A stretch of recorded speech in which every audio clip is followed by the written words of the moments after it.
This is a brand new training on the new RQ4 Revamp that we're going to be doing on the 1st of April. I want to highlight a few things before we jump into it. One of the major changes, I'll jump to the bottom of the document, is that devices will not be inventoried in RQ4 as of 4/1. So we're going to break this down into four easy steps. Step one would be to add the customer in RQ4. I can't stress enough that the customer's name must match the T-Mobile account holder exactly. So if Jane Doe comes in to buy a phone and Bob Doe, it's in Bob Doe's name, don't create the RQ4 profile and bring this out under Jane. Make the RQ4 profile under the account holder, which would be Bob. Step two will be search for the SKU we're needed. So we're not going to scan any phones. You're going to do one of four things. The customer is going to buy a phone, the customer is going to bring a phone, or an at work is going to buy a phone, or they're going to bring a phone. So there's going to be four SKUs that are listed very clearly right here. Step three, you're going to add the IMEI and phone numbers in the correct fields when the prompts pop up. So where it asks for an IMEI, you're going to put the IMEI that you're selling. And if they and where they ask for the phone number, you're going to put the phone number that you're activating that's relevant to the transaction. You're going to click and add jump where necessary because obviously that produces some gross profit and everyone gets credit for that. And then add accessories sold. Accessories will continue to be inventoried through RQ4, so that way we can track an accurate sales and gross profit. Step four, very simple, add your name to the commissions bar and click tender.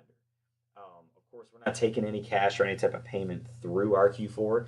This is simply a commissions and sales tracking tool. So let's jump right into a sample transaction here.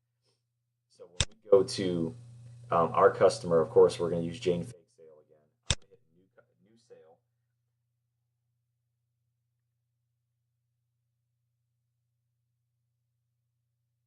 Once this catches up, we're going to go to add product. And the example I'm going to use this time is customer purchase. So I'm going to type in customer purchase. It's going to pull up a SKU right here, customer purchase device. I'm going to hit OK. It's going to pull up a very familiar look to what we're used to seeing. The only difference is it's not requiring an ESN or an IMEI. This time I'm going to put one in. This is the one we're selling today. That's simply just for tracking purposes. The term type is going to be a new activation. And then we are going to do a prime. And then the rate plan, we're going to do, it was a line 3 on the T-Mobile one plan. And then we're going to put the phone number in here. All right, I'm going to continue. It's going to, again, going to ask if we sold jump or phone handset protection. I'm going to put yes to jump. And I will select, we'll stick with credit class A for right now. And then I continue. I was going to ask if we took a deposit. Not really necessary since we aren't running the phone through here. You can continue without deposit, or if you want to track it, if you did take a deposit, you certainly can mark this down right here. In this case, I'm going to go continue without deposit. It's going to ask the tracking number for the credit class. Again, this is the phone number that we're activating, and it should ask for jump. There we go. Okay, it's going to have quite a few SKUs on here, but the most important thing, you can click Show Costs, and it'll show the gross profit for this transaction. It'll show Customer Purchase Device. All the SKUs necessary for tracking for commission are on here. I'll hit Checkout. You're going to search for the employee. I'll put my name in here for right now. And then that's all we would do is hit cash and then hit tender. And once we hit tender, that activation is done and in there, and we are moving on to the next sale. Very simple way to process. The only difference, the only thing, is if we are wanting to add accessories, we do that the same way. However, we would use the scanner. So up here in the product section, we would scan the SKU.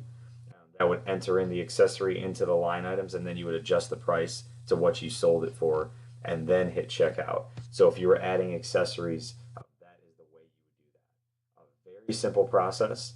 That would be a customer purchase. I'm going to back out of this, and we're going to do one more, and we're going to do a BYOD just so you can see the difference. So again, we're going to do BYOD. And it's going to pull up right here, BYOD. And you can see even here, We have at work activation BYOD, which is another one of our SKUs that I listed on that first sheet we saw. We're going to do BYOD, and then we're going to answer these questions here. Let's put that IMEI of the phone they brought, and obviously if we're ringing out a BYOD, it's a new line. And then we got BYOD options here. So let's go subprime this time. Rate plan, T-Mobile 1. Oh.